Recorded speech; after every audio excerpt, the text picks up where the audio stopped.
สบายดีพี่น้องสบายดีFC เบาแพงตอนนี้ก็ลงมาของคือเก่าพี่น้องหาอยู่หากินบรรยากาศยามแรงๆโอ้ฝั่งสนุมานพี่น้องอำเภอสนุมานจังหวัดอำนาจเจริญเตรียมตึกแหพี่น้องเอ้ยโอ้บรรยากาศริมฝั่งคลองแถวนี้บ่มีห้างหมดแดงบ่เนาะหาปูหาปลาพี่น้องบรรยากาศพัดลมเย็นๆเนี่ยหน่อยหนึ่งสบายดีประสุขคนเด้อพี่น้องหาอยู่หากินหาปูหาปลาหอดย่ำเลยพี่น้องจะหน่อยกระลงนาเฮ้ยเสียงปลาบ่มากับน้องๆพี่น้อง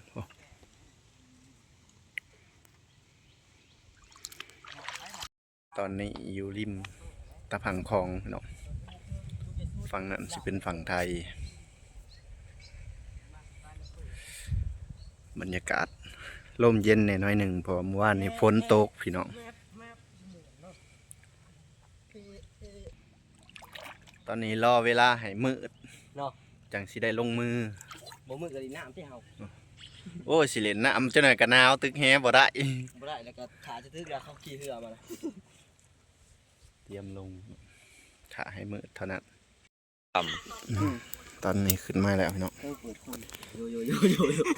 เข้าขี่เลยไหนละเทลงอ๋อโถ่พี่น้องมันน่ะมองเนาะมันน่ะมองปลาอีหยังอันขี้ดินมึงละงอะไรมันแล้วจังละไม้มันอัพกันโอ้มันคือเก่ามันคือเก่าพี่น้องปลาได้นี่นะโอ้มันน่ะมองมันน่ะมองพี่น้องตามหามันน่ะมองเด้อโอ้โถ่มันก้มมาเดี๋ยวยัง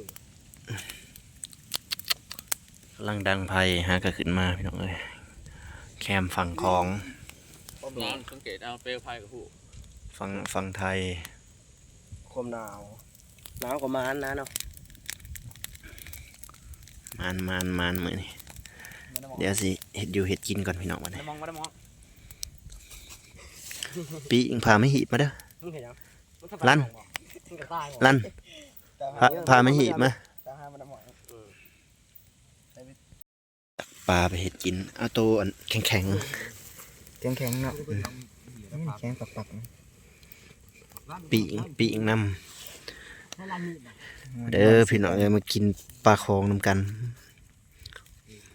มือนี่บ่คอยได้ตัวใหญ่พี่น้องเลยก็มือน่าจะปรากฏลายโตเนาะมือนี่ผมจะได้ไปได้เหมือนนี่บ่เห็นปรากฏตัวดีน้อยนั่นหยำง่ายไปได้ไม่ผ้านำที่เจ๋งหน่อยอยู่ในสายเห็นหรือเปล่ายังนี่เสร็จแล้วหาปูหาปลาแล้วกระแปะนะจ้ามาด้วยคือกระแปะ2 ตัวคือว่าเป็นตัวเดียวนั่นแหละสองไปกับจากหลานฮะมันลูกเต็มท้องได้ตัวหนึ่งนี่ปลาตะบูแล้วก็น้ำหมอก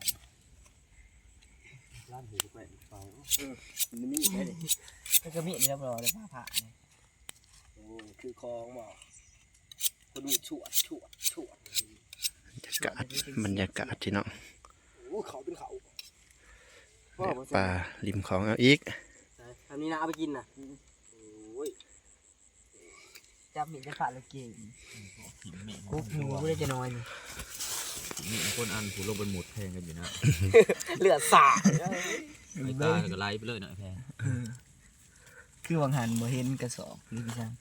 ไล่มาเอาตัวใหญ่แน่ปลาตัวน้อยอย่างไงอันนี้ปีกน้ำตัวใหญ่เนื้อเมื่อตัวน้อยโอ้กระแปะไม่ไข่กุ๊กร้านเห็ดไก่บริไปนะมันอยู่แถวนี้อยู่พื้นนี่บ่ปีกหีบ1 2เอาตัวน้อยนี่กันสิตาหน่อยหีไม่นิ่มปีกมาดูหายแทนตัวน้อยมันอย่างง่ายต้นไม่หีมาเอาไม้ไผ่ก็มีไม้ เป็นแต่นั้นนะ ตัวหน่อยนี่มันยำง่ายตัวหน่อยตัวใหญ่นี่ เลือกเอาตัวแข็ง ซีเล่งเลย ๆอันนี้ปลาบู ลิงสลิงไป ต้ม เพิ่มอีกตัวดิ เลือกมาปีกน้ำพี่น้องปีกแซ่บๆปลาบูนี่ต้มแซ่บขนาด ต้มซะนี่2ตัวนี่ ใช่ปลาบูเลือกมาไว้ปลาสิต้ม ปลากดนี่ก็ต้มเลย โอ้อันนั้นพอแล้วอันนั้น อืม ให้เอาปลาหลาดเขาไป เอาอันนี้บ่เอาบ่ ไปเขย่าบันล้างดี ปลาหลาดเดี๋ยวไปต้มเลยว่ะ ๆนี่ เลือกต่างหากตัวน่ะสีซอย ปีกกินแซ่บๆพี่น้อง มันขนาด มันบ่กระแปงมันแหละย่ำนี่แหละกระแปงมัน คุณหมดนู้น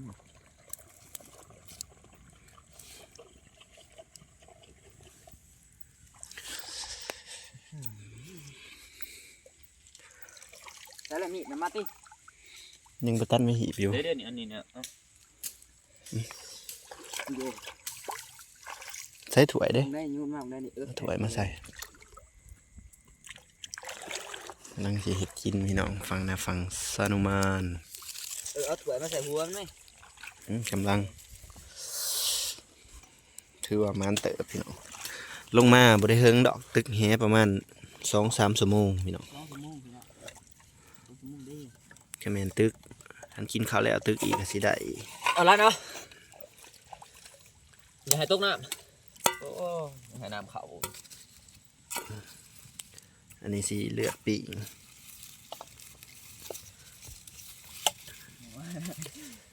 จะได้นี่ตัดหัวใส่ขี้ก็ดีเลย เลือกปีกเนาะได้ปลาตัวบ่ใหญ่ดอกปลาน้อยเพราะว่าออกนอกบ่ได้พี่น้องตึกได้แต่แคมพังก็ได้ประมาณสำนี้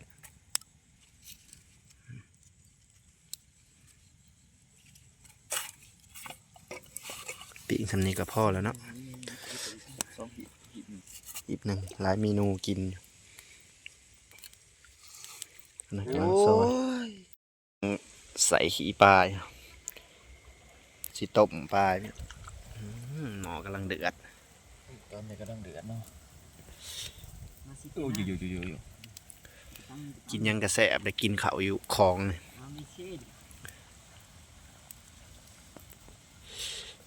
มันบกคนนี้ยังเขากลางเนาะ ดึกขึ้นมาแล้วก็มาเห็ดกินสดๆพี่น้อง ซื้อเครื่องสูบน้ำ นี่ปลากดปลาบู ซื้อมันกลัวซื้อเครื่องสูบน้ำมาสูบ เอาลงเลยพี่น้อง มันทันล่างเขาล่างมึงล่างแล้วนิวปลาบูปลานี่นะลงบ่ใส่ขี้เลยบ่ นี่โอ้พี่น้องเอ้ย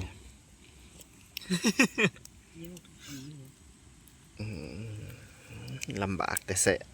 ชอบความลำบากพี่น้องบ่วงเด้ล่นลงเลย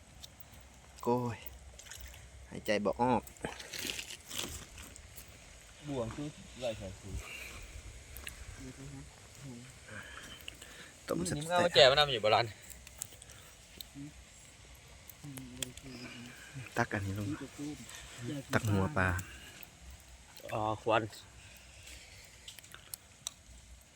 ต้มปลาปีกปลาคือแง่กอดแต่บ้านยมีแต่ขี้ดินทรายและเขานี่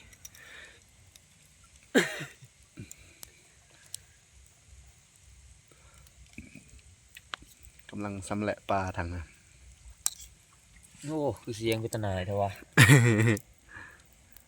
เสียงเป็นตะยานเนาะกอด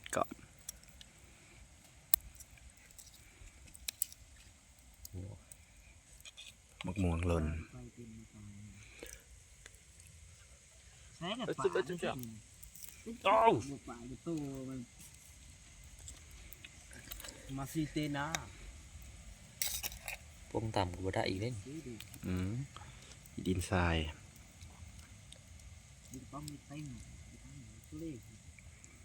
ขี้มนลงน้ำมันยังคมป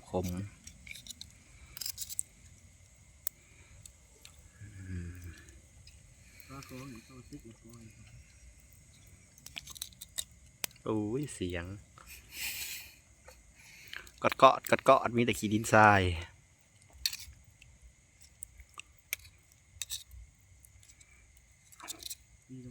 ใช่แต่เขาบอกทางลงเนาะ นี่ พาเขาไปจอดจึงอยู่นะฮะมันจิบุเนาะมันค้าขึ้นสิขึ้นบ่ได้เดี๋ยวหวาน มาไปบิดกันแล้วว่าเพลงก็บ่แล้วเพลงก็บ่ลั่นบูแล้วเลยเนาะ จุดจานแหวกเขาทางเก่าบ่ บ่ บ่ ตื้อน้ำมัน เติมน้ำมันบ่โอ้ยก็แล้วไวอันน่ะก็หัวกระโดดเทศอยู่บ่เห็นกดเนาะนิวถังบ่ไวๆนี่จะบ่เห็น บ่ได้ยินเสียงหลอดตาเนาะ เขาสิด่าหัว โอ้เรียบร้อย เป็นเฮานี่ใส่รั่วๆเลย ตู่เอารถมาแล้วนะ ปลาไปเห็ดกินเอาตัวอันแข็ง แข็งเนาะแข็งปัก ๆปีกน้ ให้ลั่นมีดน่ะ ำเด้อพี่น้องเอามากินปลาคองนำกันมื้อนี้บ่ค่อยได้ตัวใหญ่พี่น้องเอ้ย ก็มือน่าจะปรากฏลายโตเนาะ มื้อ มื นี้ อนี่บ่อยากได้ไปได้ มื้อนี้บ่เห็นปรากฏตัว เอา เดี ตัว ยว น้อยนั่นหยำง่ายไปได้ มันไม่พายพระน้ำมันจะหน่อย อยู่ในสายเห็นแล้วบ่ ยัง นี่ เสร็จแล้ว หาปูหาปลา แล้วกระแปะนะจำมาด้วยคือกระแปะ2ตัวคือว่า เห็นตัวเดียวนั่นแหละ สอง ไปกับจากหลานหามึงลูกเต็มท้องได้ตัวหนึ่ง นี่ปลาตะบูให้ปลาน้ำหมอกร้านหูกระแปะไปมันมีได้ดิมันก็มีนี่แล้วรอเลยปลาผ่าเนี่ยโอ้คือคลองบ่คนดูชวด บรรยากาศที่น้อง โอ้เขาเป็นเขา ปลาริมของเอาอีก ทำนี้นะเอาไปกินนะโอ้ยจับมีดจะผ่าแล้วเก่งกุ๊กหมูไม่ได้จะนอน นี่คนอันผู้ลงบนหมดแพงกันอยู่นะ เลือดสาด ไอ้ตาก็ไล่ไปเลยนะแพง คือวังหันบ่เห็นกระสอบหรือพี่ช่างไหลมา เอาตัวใหญ่ในปลาเนี่ย ตัวน้อยอย่างไง อันนี้ปีกน้ ตัวใหญ่เนื้อเมื่อตัวน้อย โอ้กระแปะไม่ไข่กุ๊กร้านเห็ดไข่ บ่ได้ไปนะมันอยู่แถวนั้น มีปื้นี่บ่ ำปีกหีบหนึ่ง สอง เอาตัวน้อยนี่กันสิ ตาหน่อยหีไม่นิว ปีมาดูหายแทน ตัวน้อยมันอย่างง่าย อ๋อนี่ต้นไม่หีมาแล้วไม้ไผ่ก็มีเป็นแบบนั้นนะ ตัวน้อยนี่มันอย่างง่ายตัวน้อยตัวใหญ่นี่ เลือกเอาตัวแข็ง ซีเล็งเลย ๆอันนี้ปลาบู ลิงสลิงไป ต้ม เติมอีกตัวเดียว เลือกมาปีกน้ำพี่น้องปีกแซ่บๆปลาบูนี่ต้มแซ่บขนาด ต้มซะนี่2ตัวนี่ ใช่ปลาบูเลือกมาไว้ปลาสิต้ม ปรากฏเดี๋ยวก็ต้มเลย โอ้อันนั้นพอแล้วนะ อืม ให้เอาปลาหลาดเขาไป เอาอันนี้บ่เอาบ่ ไปเขย่าบันล้างดี ปลาหลาดเดี๋ยวเอาไปต้มเลยว่ะ ๆ นี่ เลือกต่างหากตัวน่ะสีซอย ปีกกินแซ่บๆพี่น้อง มันขนาด มันบ่กระแปงมันนะย่ำนี่แหละกระแปงมัน คุณงอบนุ่ม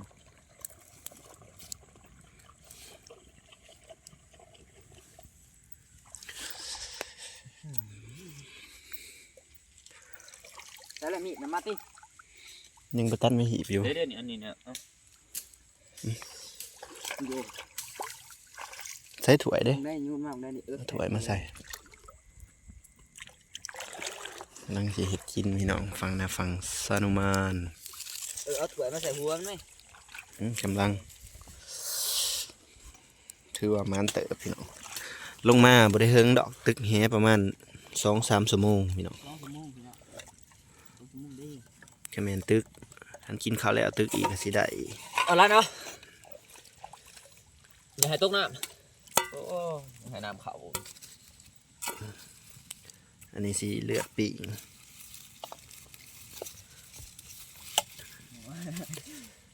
จะได้ตัดหัวใส่ขี้ก็ตีเลย เลือกปีกเนาะ ได้ปลาตัวบ่ใหญ่ดอกปลาน้อยเพราะว่าออกนอกบ่ได้พี่น้องเอ้ยตึกได้แต่แคมพังก็ได้ประมาณสำนี้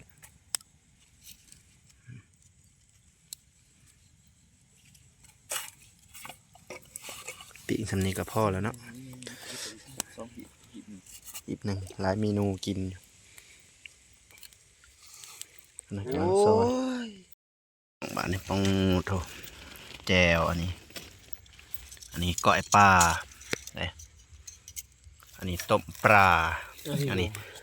ปิ้งปลาพี่น้องโอ้ยแกะพักออกแต่แนวกินแซ่บๆมาเด้อเบิดสุขุสุคน เบิดสู่หมองสู่บอน เบิดสุบองสุบอน เบิดสู่บ้านสู่เมือง เอาติ๊บขาวกูมาแล้ว สู่แค่ ทงขาว เบิด เบิดแล้ว สนามโอ้ยปิ้งปลาน่ะนิ้วเอาแกะใส่ใบตองดีๆใส่อะไรนี่ โย ใส่ความรุนแรงขนาดมอนี่เป็นไดแมนผ่านบ่ นานโยโย่ โอ้ยบักนี่ครับ โอ้ย แรดลงแถวขี้ดิน โอ้โคขาเอาไว้มื้อทันแหละ แซ่บ นั่นเนี่ยใส่ทงยางหั่น แซ่บขนาดมาเด้อพี่น้องเด้อกินข้าวน้ำกัน กินมาดูหน่อยน้ำกินมาดูรันทงขาวนี่หยอดใส่มือก่อนดู คือข้าวเลยเนาะ มาพี่น้องกินข้าว 4 อัน น้ำกันเบิดสุขุสุคน เอาละพนักแล้วอีนี่น้ำกิน น้ำยังจะขวด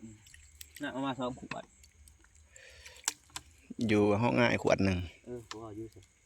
ก็เขาจะเขาห่อนจนแผ่ ข้าวง่ายได้เอามาดูรัน นี่ใช้ แถวนั้นแหละ นี่ก็เอาไปบ่ แถวนั้นแหละมาพี่น้องกินข้าวน้ำกัน นี่เห็นเขา จับหน่อยไหมนิว อาหาร จะถูกจะทาน ต้มปลาป้อง เดี๋ยวจะทานในที่นิ้ว ปิ้งปลา เอาปีกให้เนาะ แจวเขา4 คนพี่น้อง4 คนเหมือนนี้ว่าเป็นตาสิขวบมันแท้แจวนะ เบิดเลยแล้วแจวขวบนี่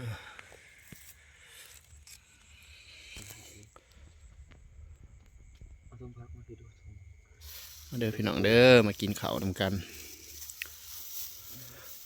เจ้าหน้า เบิดสุขุสุคน นี่นี่เจ้ามื้อนั่นน่ะเจ้าโลด ให้เจ้าถิ่นเจ้าทานกินนำเลยพ่อ